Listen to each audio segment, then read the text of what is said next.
Good morning friend, जय शिवराय मित्रांनो. मी भारती. माझ्या नवीन ब्लॉगमध्ये तुमचं स्वागत आहे.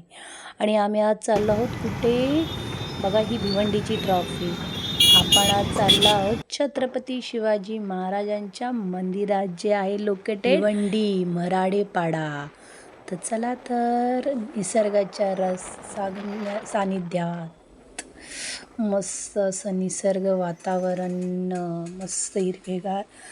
तर थोडक्यात आम्ही लगेच पोचलो, पण म्हणजे जरा रस्ता लांब होता.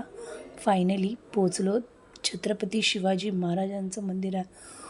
खूप खूप प्रसन्न वातावरण होतं, खूप म्हणजे खूप. तिथे गेल्यावर चप्पल काढून ठेवायचे होते.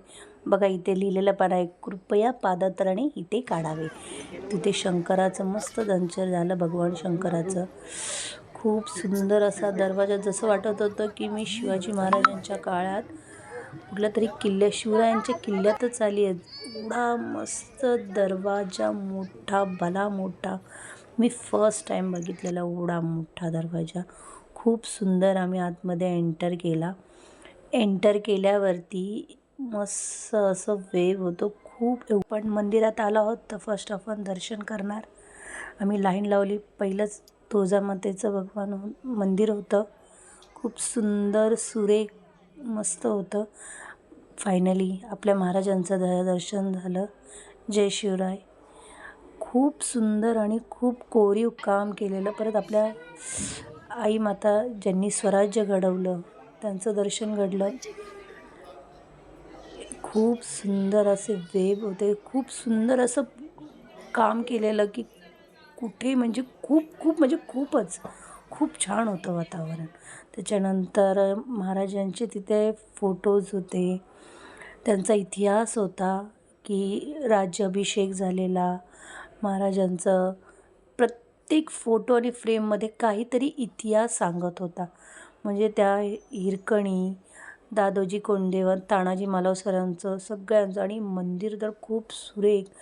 चारी बाजूनी डोंगर, एवढं सुंदर वातावरण होतं ना. नक्की, खरंच तुम्ही पण जावा इथे. खूप सुंदर असं मंदिर. वरती जशी आपण किल्ल्यावर, रायगड किल्ल्यावरच आल्यासारखं वाटत होतं. एवढं सुंदर वातावरण होतं. म्हणजे प्रॉपर किल्ल्यासारखंच बनवलं होतं. त्याच्यानंतर आम्ही एक्झिबिशन बघितलं, जे की महाराजांचं इतिहासाचं, प्लस आपण त्यांचे हत्यारांचे जे त्यावेळी युद्धासाठी काय यूज केले जात होते, चिलखत, भाले, परत त्यांच्या मूर्त्यांचं पण एक्झिबिशन भरलं होतं. मस्त मस्त सुंदर सुरेख मूर्त्या होत्या. खूप मस्त मस्त मूर्त्या होत्या, खूप सुंदर. फोटोज. त्याच्यानंतर आम्ही निघालो घरी फायनली. आज तुम्हाला माझा व्हिडिओ कसा वाटला असेल, लाईक, सबस्क्राईब आणि फॉलो करायला विसरू नका. थँक्यू.